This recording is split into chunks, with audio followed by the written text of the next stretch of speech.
Okay, then Mark in California, do you want to read the notes? Sure. So Mark commented on a couple of our videos about atheopaganism and kind of how that factors in.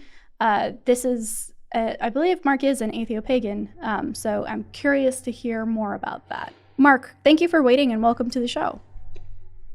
Thanks. It's great to be here. Thanks for having me on. Hi, Mark. Non-theist paganism generally is kind of a modern approach to spirituality that avoids many of the kind of evidential and rational pitfalls of the pre-existing religions. Our cosmology is that of science. We're a skeptical religion. We believe in what science has verified to be real. So we don't believe in gods, we don't believe in souls, we don't believe in magic or spirits or ghosts or any of that kind of stuff. So our spirituality is the spirituality of the verifiably real. And we have seasonal celebrations around the course of the year. We revere the sacred earth, which we are a part of and which gives rise to us and sustains us, which is an opinion. It's not. It's poetry. An ascription of divinity to the earth. It's just an opinion about its value. And we operate according to ethical principles. It's kind of a really short version. Beautifully put to me. What do you think, Faye? Anything else you want to? Well, I mean, okay. Like, I think that, sure. I have very many, some of my favorite callers on here are atheopagans. And I think that it's a very interesting way of looking at the world and one that I can understand. Okay, can I offer up an analogy to help understand it a little bit better? Sure. I'm still a little bit in the dark. Yeah. When I talk to somebody who says that they're culturally Jewish, they're talking about how they culturally hold on to practices and all that, but they're not necessarily believers. When V talked to me about witchcraft and about the different practices and things therein, that a lot of people do that as a way to connect with something. It is kind of, in air quotes, a spirituality, but not in any kind of wooey way, but just in a, there's value in tradition. There's value in, ritual, and things like that. Like they're things that calm us. And so when you say you're an atheopagan, it sounds like it's that for pagans. That there could be... Well, almost. Okay. Almost. Because there are a lot of people in the pagan community that don't agree with us either, because we don't believe in magic and we don't believe in gods. So while the rituals that we practice may be similar to the rituals that other pagans practice, and the celebrations that we have around the course of the year at the solstices and equinoxes and the points in between are similar to what many pagans practice, there are also some real differences in terms of our values, in terms of our what we hold sacred, what our ethical principles are, all that kind of stuff. So it would. I actually have a podcast called The Wonder, Science-Based Paganism, that I co-host with my co-host Yucca. And we talk about these issues from the standpoint of a science-rooted spiritual practice. The idea is that we're working to build a relationship with the natural world around us, which includes humanity, so that we live deeper, more fulfilled, happier, and more effective lives, and we contribute to the creation of a better world. Hey, Mark. Which is a very different sort of approach than trying to get to an afterlife or seek redemption or something like that. Mark, as an aside, and this is just for people who call in the future, give us the opportunity to let you plug yourself. Just as a courtesy, give us the opportunity to do that. Okay. Mark, but I think that, like, this is where I come up against a lot of stuff, and I'm actually writing a book.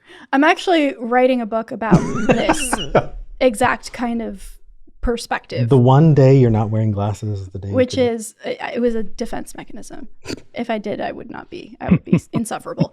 It essentially, this idea that there can be people without beliefs or rituals at all, I think is false.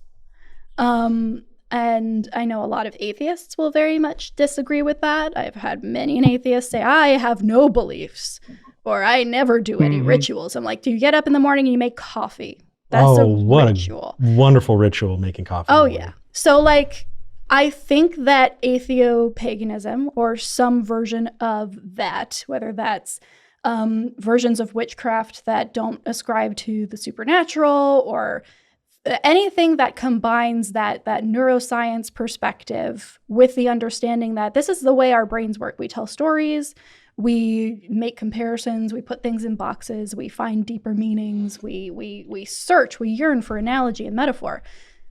If you are building a worldview around that, especially one that is based on harm reduction and making the world a better place, cool. Like, I'm not going to nitpick about what you call yourself or any of that. No. I think we're on the same page. Actually, in fact, if there are atheists who culturally or practice these things because they feel value or feel good about them, I would love to, if we're on tour, to get the opportunity to experience some of them, because it was it was a culturally Jewish household that brought me in, and I got to experience the high holy days. Yeah. And getting those opportunities could be fun.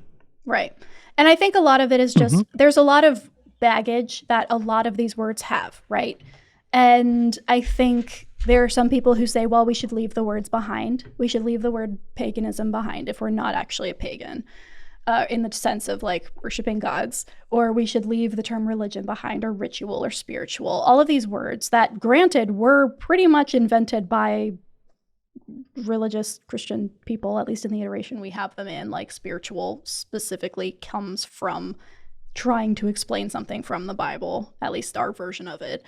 And so, like, I get it. I get why a lot of people are squeamish. I get a lot of why people get defensive around it. But there is an equally relevant perspective here, which is we can take those words back. We have done it before. We will do it again. If there are words that work, then if there are words that speak to you, there is no one prescriptive definition for a word. So if you are somebody who loves nature and wants to, make the world a better place, and also finds a lot of meaning in certain mythologies and certain rituals, and the term atheopagan works for you, use that term. The only thing I would ask, and this is of you, Mark, and it sounds like you are already doing this on your own, and for everybody else who's listening, if you are using words that could be triggering for people or could put them on the defensive, be understanding of that and be willing to have that conversation. Sure. I call myself an atheist witch. I just do, because I like the look in people's faces. Oh, it pisses off so many And atheists. It pisses off so many people on every angle. Yeah. And if I were to drop that and then walk away and be like, it's not my problem what you think that means, okay, cool. But like, I think that that's an irresponsible use of that power, because then I have the opportunity to go, oh, you look uncomfortable. Tell me what your assumptions are about atheism or about witchcraft or about any of these things. Let me help you find a more nuanced viewpoint. Ooh, so are you saying that Mark, in taking on the title of atheopagan, is inviting people to ask him about? That's how I would use it. I can't speak for Mark. Mark, why that word? Is that something that you find as well? Well, I should clarify. Atheopaganism is a particular path within non-theist paganism, which is a broader umbrella. Atheopaganism is a path that I developed about 15 years ago. Okay. And we have about 4,000 followers around the world right now, and a nonprofit religious organization and stuff like that. But it's a particular path with an articulated set of principles and, a lot of guidance around creating rituals and support for the members and so forth. when I chose that name, it was because it was a melding of atheism and skepticism, of course, and paganism. And so I just chose that name. What's ended up happening is that name has ended up sort of blurring into other non-theist paganism somewhat. So there are people who call themselves atheopagans who aren't actually following the path that I created, which is fine. That's fine. People should follow the paths that they want. Going to your original point, I really consider all of these questions to be openings for conversations. Yeah. And we have a lot of people in our community who are escapees from various kinds of conservative religion that have inflicted trauma on them. And in many cases, they have this real expression of relief when they find our community, because they wanted the community and the rituals and the meaningful sense of place in the universe. They just didn't want the guilt and the shame and the supernatural and the lack of critical thinking and the credulity. Yeah. And so that is what we are offering. Cool. And it's a path that is, it's kind of a cafeteria path where, take what works for you and morph what doesn't. We're not doctrinaire. So to me, I'm just interested in having these conversations because I feel that an earth and humanity oriented religious path with modern values rather than Bronze Age values. And that could get me started on the conversation about virtues, which you had a while ago. But I'll leave that for the time being. Yeah, we're over time. Unfortunately, I gotta try and wrangle you. Okay, Mark. The fact that you are building community and building up values and all of that, I hope that people continue to do that. The fact that you're doing that sounds great. And the fact we're probably going to find places where we disagree, which is expected. But I love that you called in. V, I feel like you asked Mark to call in. If there's anything else you want to ask, I'd hate to rob you of the opportunity. No, Mark, thank you for taking me up on that and calling in. And talking about it, because people like that's cool. Yeah, 100%. I may hit you up later for stuff if that's okay. Oh, sure. That's fine. Mark, happy to talk with you for your book. I'm writing a book right now. I've got one out already, but I'm writing another one. Mark? And the intersection with the atheist community is really an important one from our standpoint, as much as it is for the pagan community. So this is an important thing for me to do. Cheers. Awesome. Mark, thank you so much for calling in. And well, I'm sure V will hear from you soon. Yeah, thank you so much. Okay. Oh, cool. One more thing. Mark. Yeah. Did you hear that V joined a religion? Yeah. Oh, gosh. I did. Yeah, the Church of the Prismatic Light. I've been seeing about that on TikTok, and it sounds wonderful. What are they doing that you're not doing? I don't know what they're doing in the way of rituals. It sounds to me like they've mostly set up to advance a set of values. Mm-hmm. And my very quick synopsis of what I believe a religion is a cosmology, a value set, and a set of practices. Got it. So it doesn't fit. Well, it's a very politically motivated situation. Fair as enough. Opposed to but I'm trying to browbeat Mark here. I'm aware we are also over time. Fair enough, Mark. Thanks, Mark. Take care. Thank you. Bye-bye. Bye. Oh, my goodness. I'm an ass. I know. What are they doing that you're not? Jesus. What? If somebody's a community builder and heck yeah. I'm going to be a thorn.